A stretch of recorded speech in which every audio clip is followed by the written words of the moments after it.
Oke, selamat malam Bapak Ibu sekalian. Shalom, senang bertemu kembali hari ini di Rumah Sarah, ruang diskusi Taurat bagi Menenoah.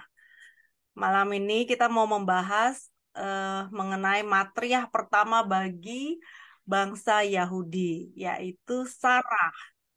Kita mau belajar siapa Sarah, siapa ibu yang luar biasa ini, yang mendampingi Abraham, patriark bagi bangsa Yahudi.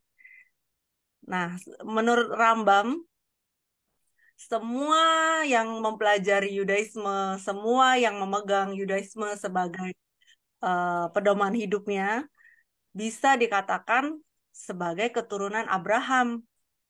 Nah, demikian juga Sarah ini adalah ibu bagi semua orang yang memegang Yudaisme sebagai pegangan hidupnya. Jadi kita boleh klaim kalau kita ini anak-anaknya Bapak Abraham dan Ibu Sarah. Dan kita harus mengenal siapa ini Ibu Sarah, siapa ini wanita yang luar biasa ini. Ya, siapa Sarah? Nah, Sarah itu adalah anak Haran. Haran itu adalah kakaknya Abraham. Sarah itu adalah kakak perempuan dari Lot. Jadi Haran tuh punya anak Sarah dan Lot. eh, Nama Sarah sebelumnya adalah Yiska. Yiska. Mungkin jarang mendengar ya. eh, Namanya Sarah itu yang kita tahu Sarai dan Sarah. Tapi sebelum kita kenal beliau sebagai Sarai dan Sarah, dia dipanggil sebagai Yiska. Nama kecilnya. Yiska itu artinya melihat masa depan. Yiska itu artinya enak dipandang. Enak untuk ditatap ya karena kan cantik ya kalau kita tahu Sarah itu kan sangat cantik. Jadi dari kecil aja dia sudah memang dikasih nama Yiska sesuai dengan profilnya, sesuai dengan orangnya, dengan ininya. Jadi nama Sarai itu, nah setelah dari Yiska dan dia keluar dari rumah orang tuanya, menikah dengan Abram, waktu itu namanya masih Abram, ya nama nama Sarai itu adalah nama yang diberikan oleh Abraham sendiri. Rabbi Malbim menjelaskan bahwa eh, Abraham itu memanggil istrinya sebagai putriku, tuan putriku. Abraham menempatkan Sarai sebagai rulernya, komandonya, atasannya, karena Sarai itu bisa disebut juga chief, kepala atasan. Jadi Abraham dengan mengerti bahwa Sarai yang memiliki spiritual yang lebih jauh di atas Abraham, Abraham memanggil Sarah dengan sebutan itu, Sarai, putriku, atasanku, pemimpinku. Nah, Sarai ini setelah menjadi istri Abraham, dia berlaku sopan, dia berlaku modest, dan menutup dirinya dari orang luar, dari dunia luar.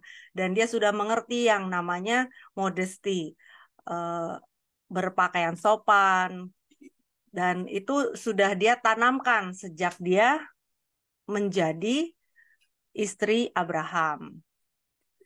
Nah, perjalanan hidup Sarah menikah dengan Abraham ketika dia berusia 15 tahun.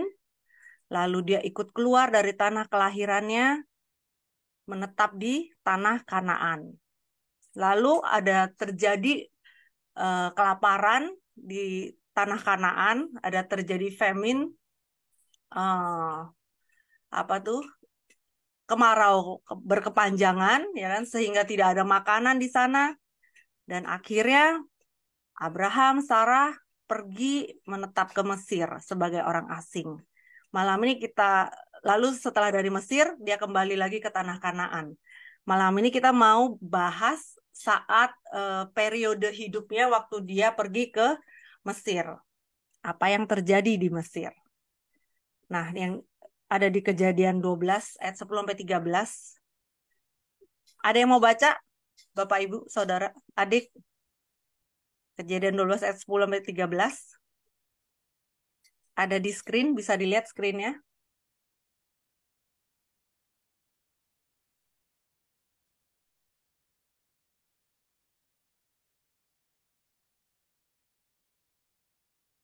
Saya Ibu, mohon maaf, ada yang mau baca ya? Ibu Ana. ayat berapa Mara? 10 sampai 13 ya? Ya, 10 sampai 13.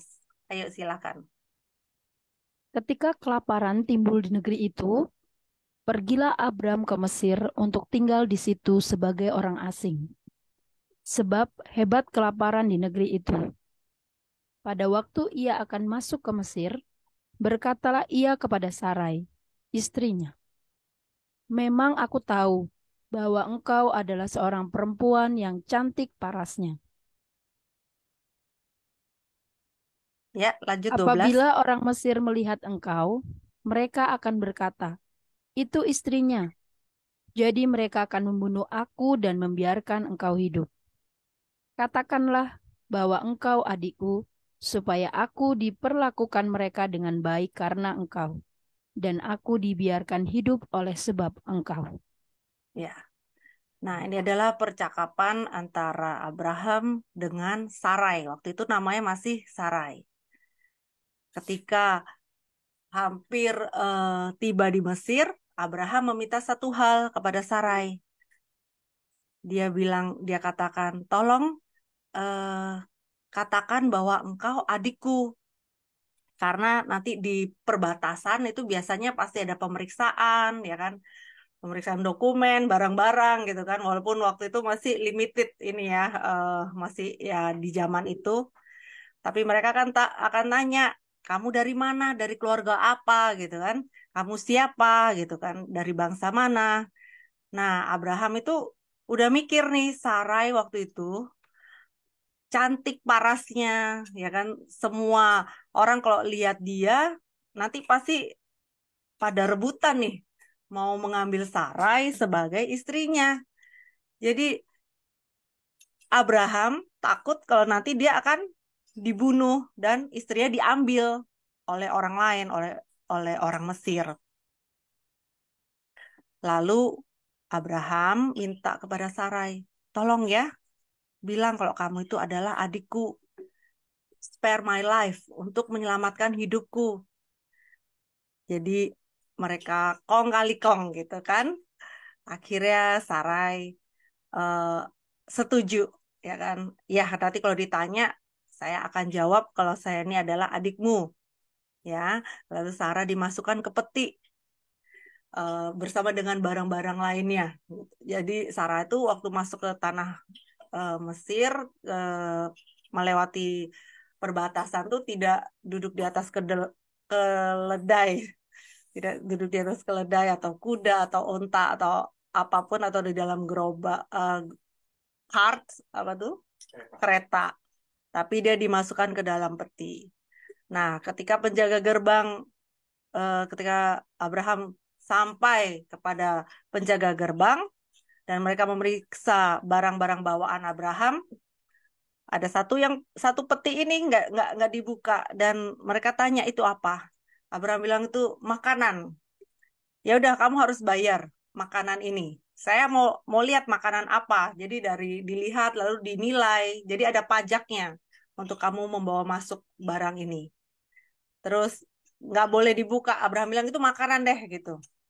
Jadi ini yang nggak percaya dong. Gimana kalau ini barang berharga, batu berlian, emas permata, ya kan lebih berharga, nilainya lebih besar dari makanan, gitu kan? Ya udah, aku bayar pajak yang seharga batu permata, seharga emas, seharga yang kamu sebut berapa deh, aku bayar. Sampai berkali-kali itu mereka itu tawar menawar gitu kan. Berapapun apapun yang kamu bilang, Abraham bilang ke penjaga gerbangnya, berapapun nilai peti ini yang kamu bilang, saya akan bayar. pajaknya.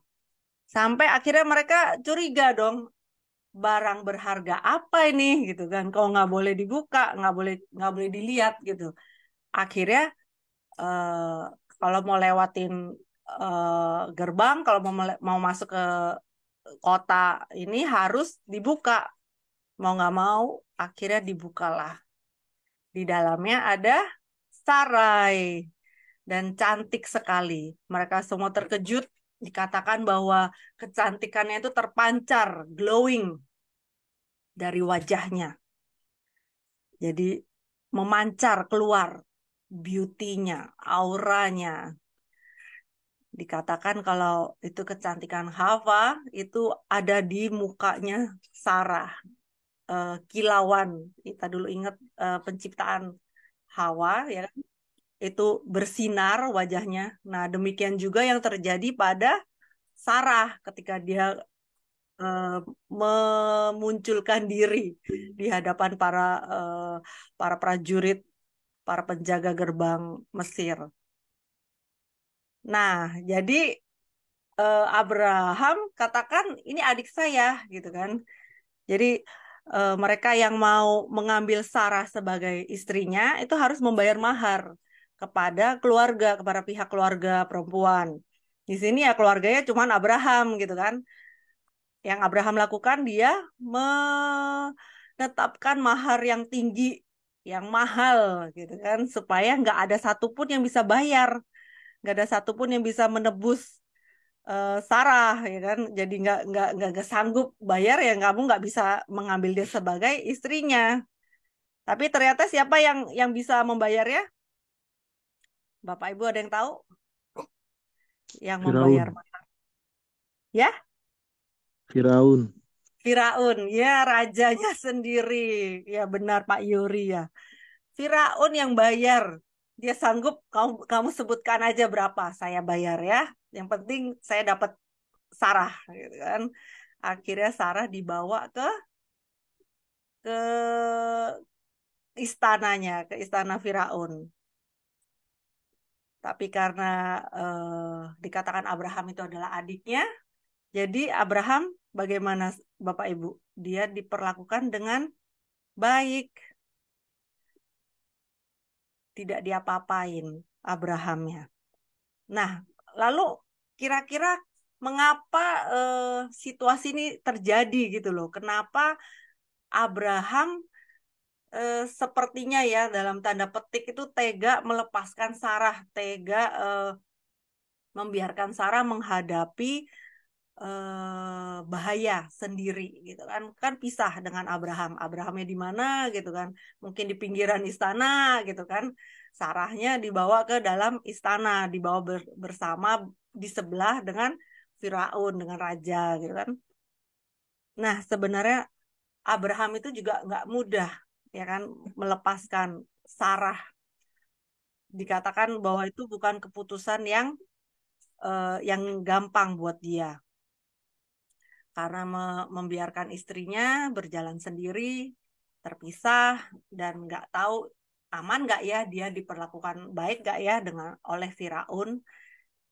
Eh, apakah dia akan diperlakukan sebagai tanda kutip baik dengan diperlakukan apa ya, diambil istri dan diperlakukan dengan baik gitu kan, atau cuman dimain-mainkan gitu kan, namanya juga Firaun kan istrinya pasti nggak cuman satu gitu kan. Nah dalam Zohar dikatakan waktu itu karena udah nggak ada pilihan, Abraham itu percayakan seluruh hidupnya itu kepada Sarah. Dia percayakan bahwa dengan kecakapan Sarah dia akan aman, bahwa Sarah itu bisa eh, bisa menjadi penolongnya, bisa jadi pelindungnya, perlindungnya, bisa meluputkan dia dari bahaya. Dan Abraham juga melihat Sarah itu memiliki malaikat penjaga. Saya juga belum ketemu malaikat yang penjaga Sarah itu namanya siapa. Misalnya kan beberapa malaikat kita tahu ada nama Gabriel, ada Rafael gitu kan. Di situ tidak dijelaskan, tapi dijelaskan bahwa Sarah memiliki malaikat penjaga yang selalu di sampingnya. Nah, maka dengan itulah Abraham itu berani melepaskan berpisah dengan Sarah. Sedangkan Abraham itu nggak punya malaikat pelindung. Sedangkan Sarah itu ada yang melindungi gitu. Ya sudahlah, aman, dia pasti aman. Nah, kalau Sarah aman, aku juga pasti aman gitu kan. Kalau Sarah eh, diangkat diambil jadi istri Firaun, jadi istri raja, aku sebagai adiknya pasti aman gitu kan, nggak akan dia apa-apain, kecuali kalau dia ngaku bahwa dia suaminya. Nah, itu bisa dihabisi, Abraham bisa bisa dibunuh dan Sarah diambil aja begitu aja. Justru taktik inilah yang menyelamatkan mereka berdua, ya kan, sehingga mereka bisa terluput dari bahaya. Tidak ada satupun yang dibunuh, tidak ada satupun dari mereka yang hilang. Nah, jadi, di sini ketika Sarah ada di istana raja, dia diperlakukan dengan baik, ya kan? Abraham diperlakukan dengan baik, dijamu, gitu kan? Diberi makanan terbaik, lalu diberi upah yang banyak berupa ternak, berupa domba, unta, semua apapun yang dia minta, ya dikasih. Pegawai laki-laki, pegawai perempuan, apapun, barang berharga, batu permata, itu pokoknya dilimpahkan kepada Abraham. Kan adik istri raja, adik istri Firaun gitu kan. Dan mungkin Firaun juga baik-baikin Abraham ya kan. Karena ini adalah iparnya gitu ya. Tapi apa yang terjadi dengan Firaun dan Sarah? Kalau kita jelaskan, Rashi menjelaskan bahwa Firaun itu tidak bisa menghampiri Sarah. Kenapa? Karena ada malaikat pendampingnya itu yang membuat Firaun itu impoten, nggak bisa nggak bisa berhasrat dengan Sarah. Jadi tiba-tiba mati aja gitu kan ya. Jadi mau ngapain nggak bisa, sampai Firaun mungkin kesal ya kan. Udah coba pegawainya gitu kan. Pegawainya disuruh, ya udah terserah kamu deh mau mau mau diapain itu Sarah ya. Tapi nggak bisa karena ya tadi itu ada malaikat yang di sampingnya Sarah yang melindunginya. Jadi apapun yang Sarah katakan kepada malaikat itu akan dilakukan. Sarah, Sarah perintahkan malaikat untuk rebuke, untuk memukul, ya kan, Firaun atau pegawainya, dibikin dengan begitu saja, ya langsung tiba-tiba gagal, tiba-tiba nggak bisa, pokoknya mati gitu. Nah, sampai akhirnya kita tahu Firaun memanggil Abraham ya kan, apa yang terjadi gitu, kok aku kena tulah begini ya kan, kok aku eh, nggak bisa melakukan hubungan dengan istri, dengan Sarah gitu kan. Sampai akhirnya ya ketahuan bahwa mereka itu adalah, Sarah itu adalah istri dari Abraham, dan yang terjadi Sarah dan Abraham akhirnya dilepaskan gitu kan. Udah sana pergi pergi keluar dari negeriku, udah keluar dari istanaku gitu kan. Dan di dan dijelaskan ya mereka keluar dari situ, dari Mesir itu dengan membawa segala macam kekayaan, segala macam ternak, domba, dan juga orang-orang budak-budak yang banyak beserta dengan mereka. Termasuk putri Firaun, Hagar, kalau Bapak Ibu masih ingat ya. Karena Hagar melihat bahwa ada miracle, ada keajaiban yang terjadi sama orang ini nih, sama sosok Sarah ini. Apa sih, wah Tuhannya hebat ya gitu, bisa sampai membuat tulah kepada bapaknya gitu kan. Jadi ini Tuhan yang punya kekuasaan yang lebih besar nih dari apa yang bapakku sembah gitu kan. Hagar mengikuti Sarah dan dia mengabdikan dirinya pada Sarah. Nah, dikatakan setelah itu nama Sarai dirubah menjadi Sarah. Kalau dikatakan belakangnya tadi itu kan Sarai, itu kan Yud. Yud itu gematria yang 10, ya kan? Dan Sarai namanya diganti jadi Sarah, yang Yudnya diganti jadi Hey. Abram, kalau Bapak Ibu pernah dengar penjelasan Moreleo, kayak pernah. Abram dirubah menjadi Abraham, itu juga dapat limpahan dari Yud yang Sarai tadi. 10 dibagi 2, 5. He itu gematria 5. Jadi ada He di nama Sarah di belakang, dan Abram berubah menjadi Abraham. Ada He juga. Tapi kalau Abraham di tengahnya ya, kata kedua dari belakang.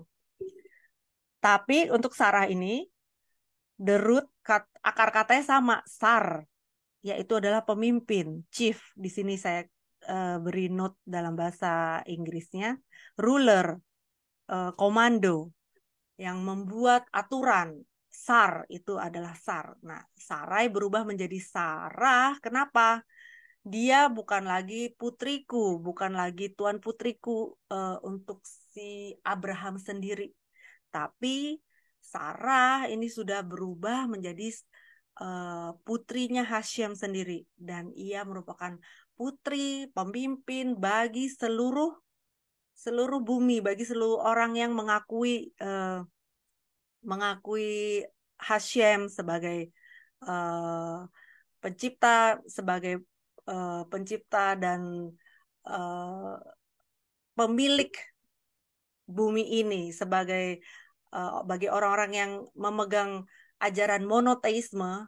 Nah, mereka bisa memegang Sarah ini, Abraham ini sebagai pionirnya, sebagai pemimpin mereka, sebagai bapak ibu rohani mereka.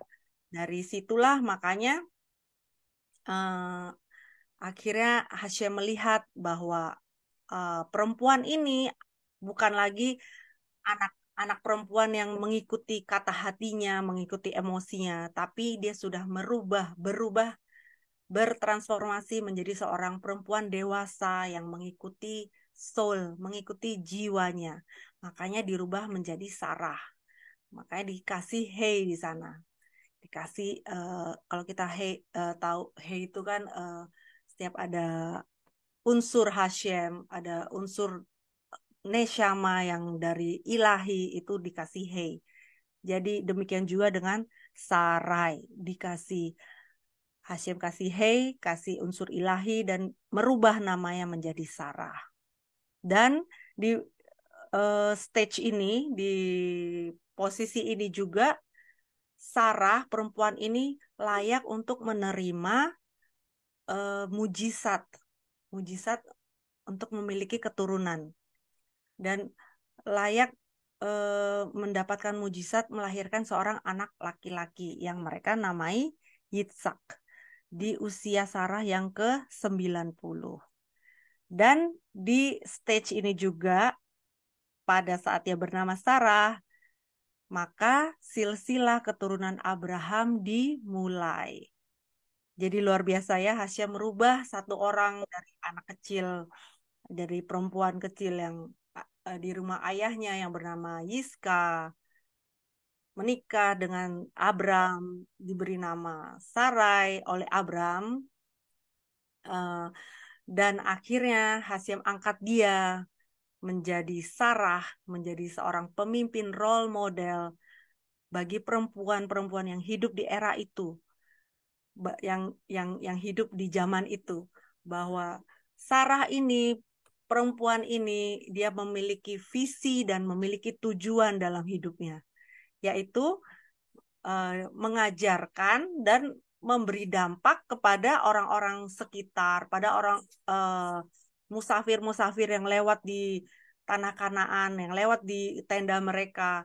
Mereka ajarkan tentang monoteisme. Nah, kalau kita tahu, inilah cikal bakal dari Judaism ini. Pengajaran bahwa Tuhan Echad, Hashem satu-satunya, hanya ada satu, tidak ada dalam bentuk manusia dan tidak ada dalam bentuk demigod or apapun gitu. Inilah mereka berdua inilah yang mulai, dan tahap itu dimulai ketika nama mereka itu berubah. Abram jadi Abraham, Sarai menjadi Sarah. Jadi benar-benar luar biasa ketika Hashem sudah menetapkan seseorang, disitulah Hashem angkat dan benar-benar memberi dampak yang besar ya, dampak bagi seluruh dunia. Kita bisa lihat cikal bakal dari ajaran mereka ini ya ada di dalam agama-agama saat ini, di semua agama saat ini, di dalam era ini aja mereka semua kan mengaku bahwa mereka tuh menyembah Tuhan yang Maha Esa gitu kan, walaupun banyak embel-embelnya ya, walaupun mereka itu nggak ngeh-ngeh atau nggak ngeh gitu kan, atau dengan insecure mereka menambahkan si ini si itu gitu kan, tapi dasarnya itulah dari mereka berdua ini, dari Sarah ini. Nah, jadi Abraham dan Sarah itu kembali ke tanah Kanaan, ya ini Hagar putri Firaun ikut bersama dengan mereka. Dan kalau kita tahu sebelum Sarah benar-benar percaya dia bisa melahirkan, ya kan, karena kalau lihat kondisinya dia udah tua, udah 80, udah ini kok belum belum hamil-hamil juga gitu kan. Akhirnya Sarah yang memberi nasihat, yang memberi ide kepada Abraham untuk mengambil Hagar sebagai gundiknya. Ayo ini Hagar dijadiin istri aja deh supaya dia bisa melahirkan keturunan. Kan Hashem udah janji bahwa keturunanmu akan seperti bintang di langit, banyak akan seperti pasir di lautan. Tapi kan kok nggak ada ya, saya sampai sekarang udah tua tapi masih belum juga hamil gitu kan. Nah, waktu Sarah ngomong begini, nggak serta-merta itu Abraham langsung setuju dan langsung ya ya ya langsung dengan senang hati mengambil Hagar. Tidak.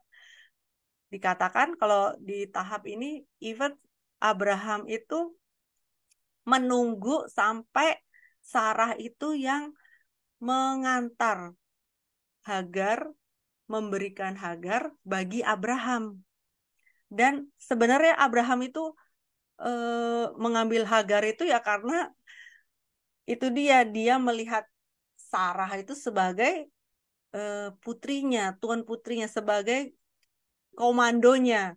Karena dia mau nurut dengan Sarah, ya bukan karena dia apa terpikat atau Abraham itu terpikat dengan Hagar atau memiliki hasrat dengan Hagar, enggak sama sekali. Tapi karena diperintahkan oleh Sarah, baru Abraham lakukan hal itu, mengambil Hagar sebagai istrinya dan melahirkan keturunan.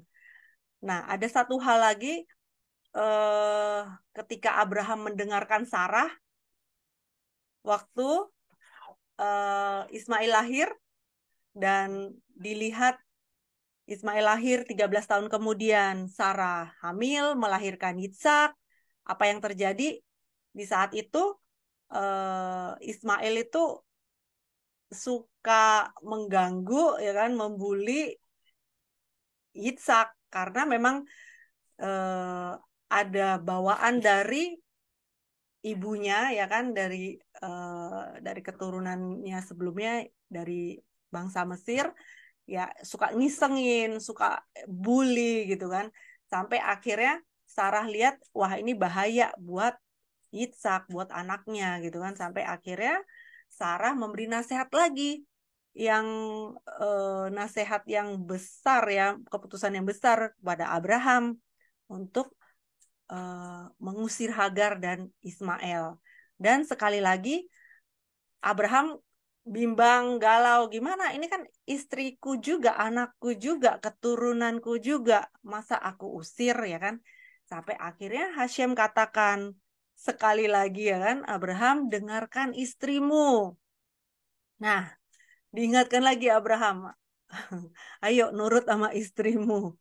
Jadi benar-benar Sarah itu ya sesuai dengan namanya bahwa dia bisa melihat visi ke depan dan dia bisa memberi nasihat, memerintahkan kepada Abraham melakukan hal yang harus dia lakukan.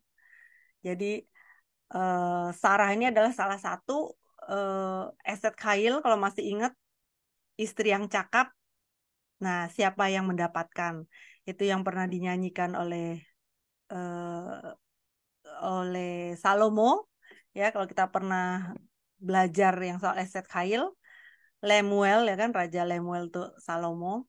Istri yang cakap siapa yang akan menemukan, jauh lebih berharga dari mutiara. Suaminya mengandalkannya, hati suaminya percaya padanya, maka suami tidak akan kekurangan keberuntungan. Ini ada pada diri Sarah.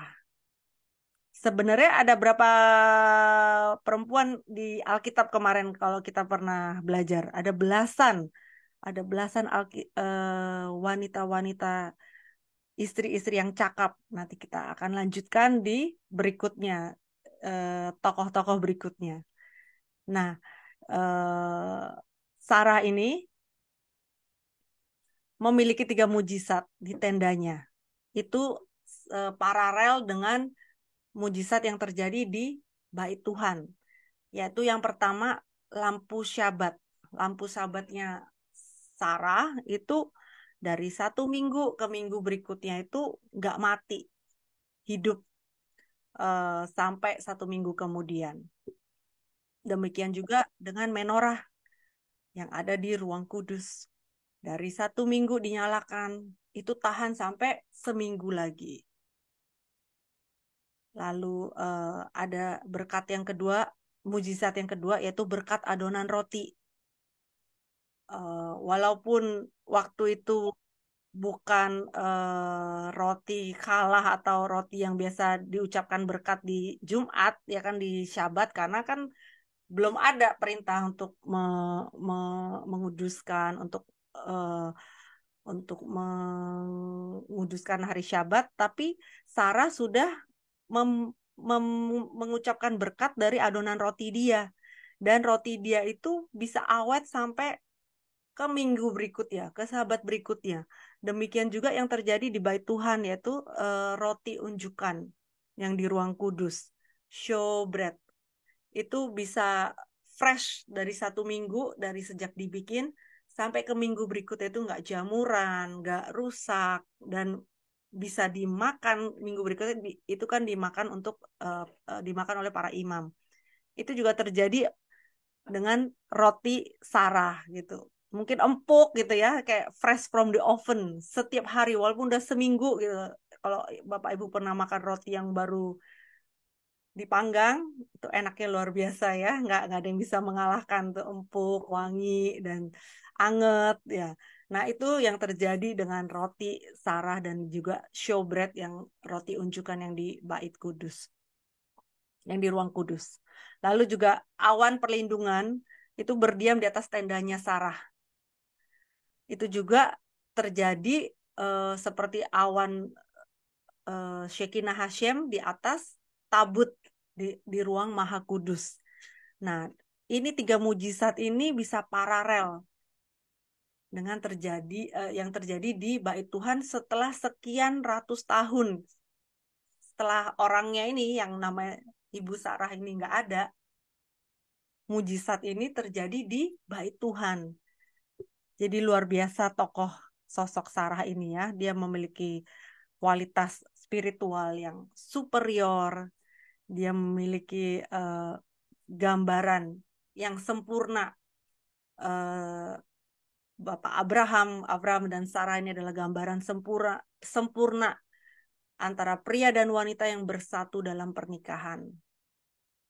Dan memang janji Hasyim akhirnya terjadi, bahwa keturunan dia itu banyaknya itu seperti bintang di langit dan pasir di lautan. Nggak bisa dihitung. Nah, jadi hari ini apa yang kita bisa ambil pelajaran dari Sarah ini, bahwa setiap pria, setiap wanita itu memiliki peran yang unik, memiliki tugas yang spesifik dalam hidupnya, bagi pasangannya, bagi komunitas di sekelilingnya. Kebetulan Ibu Sarah ini spesifik itu dia mendampingi Bapak Abraham, dan dia mendampingi seorang laki-laki yang besar, sosok yang sejarah yang terbesar dalam sejarah, gitu kan. Di balik seorang laki-laki yang besar itu ada perempuan besar yang menopang. Kalau saya pernah lihat Bapak Jenderal gitu ya, kadang kan kalau suka ada bercandaan diajak keluar kemana gitu kan, kadang kan tunggu ya, saya nanya Jenderal dulu yang di rumah, maksudnya itu nanya istrinya gitu ya. Nah, untuk bapak-bapak yang demikian itu mereka mengerti banget kalau istrinya itu adalah pasangan belahannya yang spiritual. Kalau masih ingat penciptaan pria dan wanita ya kan, dari elemennya, dari bahan substansinya aja memang wanita itu kan berbeda dari pria. Jadi nggak heran kalau wanita, istri itu lebih spiritual, lebih sensitif daripada pria gitu. Dan ada baiknya dan nggak ada salahnya pria, bapak-bapak mendengarkan nasihat istri gitu kan. Nasihat istrinya terkait apapun gitulah. Saya menemui beberapa ibu itu yang suami itu ya kalau nggak mau dengerin kita itu begitu deh, habis sekian gini. Saya baru kemarin dibilangin nggak mau nurut sih, jeblos lagi ya, sampai ya mungkin suaminya perlu diajarkan begitu sampai itu. Tapi kan sayang Fang, kata dia, kan harusnya nggak habis tuh kita buat bisa tabungan atau apa ya. Jadi udah berkali-kali akhirnya ya sekarang nurut dong, aku bilang ya. Suamimu pasti nurut dong habis ini. Iyalah udah kapok, katanya. Jadi istri itu memang lebih sensitif, lebih bisa melihat di balik yang physically ya. Kalau masih ingat penciptaan perempuan, kayaknya saya pernah singgung hal ini.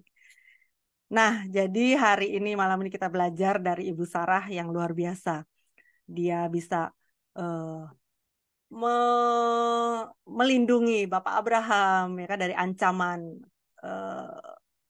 ancaman dibunuh oleh orang-orang Mesir. Orang-orang Mesir, dia bisa memberi nasihat-nasihat brilian pada Abraham, dan dia juga yang full support pada Abraham untuk melayani orang-orang musafir yang lewat, untuk mengajari mereka tentang Hashem Echad, tentang Tuhan yang Echad, tentang monoteisme. Kalau tidak ada dukungan dari istri, saya yakin pasti hal ini tidak terjadi, ya kan? Kalau misalnya ada suami yang suka berbagi, suka mengajar, tapi istri yang ngomel-ngomel, jangan bawa orang ke rumah, jangan apa gitu kan, misalnya kan, itu nggak akan terjadi, ya kan? Nggak akan ada namanya Bapak Abraham yang melayani orang-orang, yang beri makan, membuka tendanya 24 jam bagi orang asing, dan mengajarkan mereka untuk bersyukur pada Hashem. Ketika mereka sudah selesai makan, berterima kasih pada Hashem, itu nggak akan terjadi kalau tidak ada support dari Sarah. Nah, demikian Bapak Ibu Saudara sekalian, pengajaran saya, sharing saya mengenai Sarah malam ini.